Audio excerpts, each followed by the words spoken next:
Makanya orang yang mati itu matanya terbuka.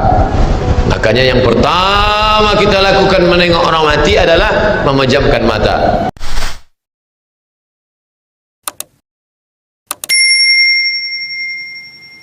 Sampai masanya tiba, datang malaikat membawa kain kafan min nur, dari cahaya. Lalu malaikat menampungnya, keluarlah roh.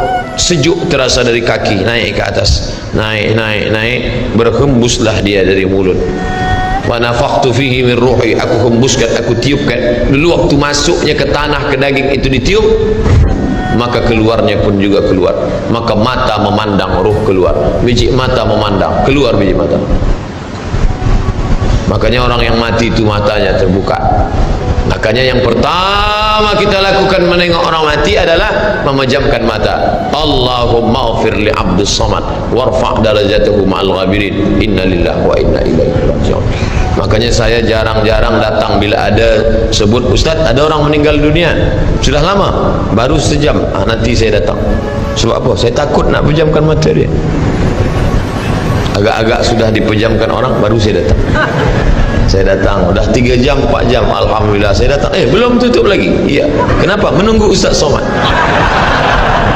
Paksalah saya tutup.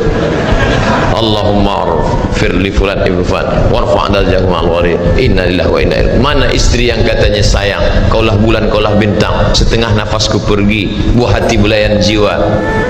Ketika roh ada dari jasad, memang betul kata dia sayang, tapi manakala roh keluar dari jasad, dia pun takut menengok mata itu. Dia takut menengok kita. Dia takut jam pukul 2 malam, jam 1 tutup balik. Na'udzubillah. Begitulah kalau kematian sudah tiba. Sampai pada akhirnya dia tutup, innalillah wa inna ilaihi raji'un. Selepas itu roh pun keluar, dibawa. Kalau dia baik, roh itu dibawa, dimasukkan ke dalam kain kafan min nur. Hadis riwayat Ahmad bin Hanbal. Lalu dibawa oleh malaikat sampai ke pintu langit. Malaikat bertanya, inikah orang yang amalnya selalu dibawa pagi, dibawa petang? Inikah orang yang amalnya selalu dibawa hari Kamis? Inikah amalnya yang selalu dibawa pada bulan nisfu Sya'ban? Ya, inilah orangnya. Kam min masyhurin fil ardi walam yakun ma'rufan fis sama. Bukan hadis. Berapa banyak orang yang namanya masyhur di bumi, tapi malaikat tak mengenal dia. Tapi berapa banyak orang yang tak masyhur di bumi, tapi malaikat mengenal dia. Mengapa? Karena amalnya pagi dan petang dibawa oleh malaikat. Orang ini mana? Belum datang. Orang ini mana? Belum datang. Orang ini mana? Belum datang. Disambut dia, disambut kedatangannya. Masya Allah, tabarakallah. Mudah-mudahan kita termasuk orang yang disambut oleh malaikat karena amal soleh kita. Maka bila saya datang di satu majlis, malam tadi datang di Shah Alam, orang menyambut ramai. Malam ini datang ke Masjid Muaz bin Jabal, ramai. Esok malam di Terengganu datang, tak tahu entah ramai entah tidak. Ramai. Dalam hati, hai Abdul Somad, apakah malaikat akan menyambut engkau nanti juga dalam keadaan ramai? Kalau engkau ikhlas, iya. Tapi kalau tidak ikhlas, na'udzubillah. Nabi Isra Mi'raj berjumpa dengan orang yang sudah lama mati. Bagaimana rasa kalian mati?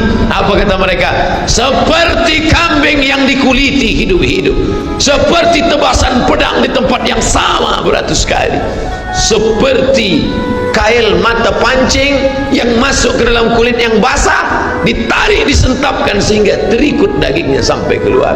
Makanya selalu kita berdoa, Allahumma hawwin alaina fi sakaratil maut, taubatan qabla al maut, taubat sebelum mati, wa rahmatan indal maut, dapat rahmat ketika mati, wa maghfiratan ba'dal maut, mendapatkan ampunan sebelum mati. Allahumma hawwin alaina fi sakaratil maut.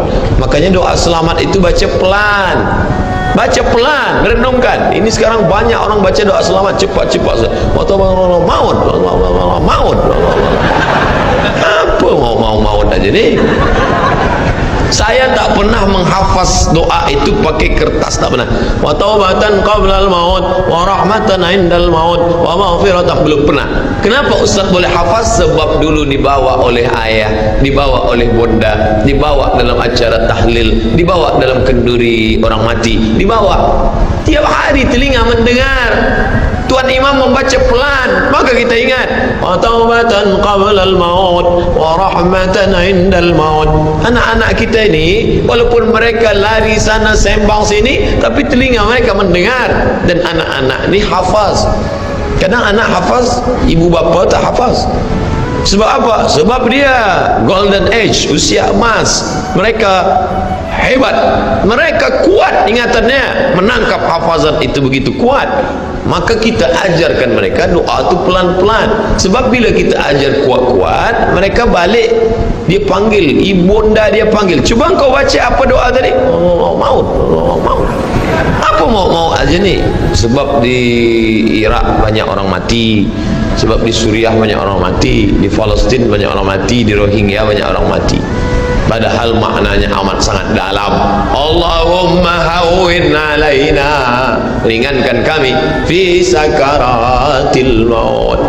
Tidak ada gunanya amal banyak kalau tidak selamat dalam sakaratul maut. Makanya kita selalu minta kepada Allah, Allahumma khtim lana bi husnil khatimah wa la takhtim alaina bi su'il khatimah.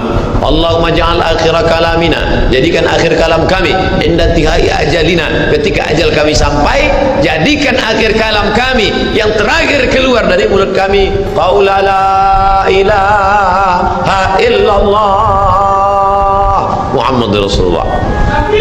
Allah. Biasa orang takbir ini nak pergi perang, menghadapi sakaratul maut penting juga takbir. Sebab di situ banyak segala macam godaan-godaan. Datang syaitan membawa air, katanya menjelang sakaratul maut itu haus, panas, haus, maka datang syaitan membawa air. Engkau sebut nama aku bagi air. Mau? Kata dia. Mau? Engkau mau? Sebut nama aku. Tapi bila iman kita kuat, maka dia tidak akan mampu untuk menggoda kita. Sampai kapan syaitan tak pernah berputus asa? Sampai bila?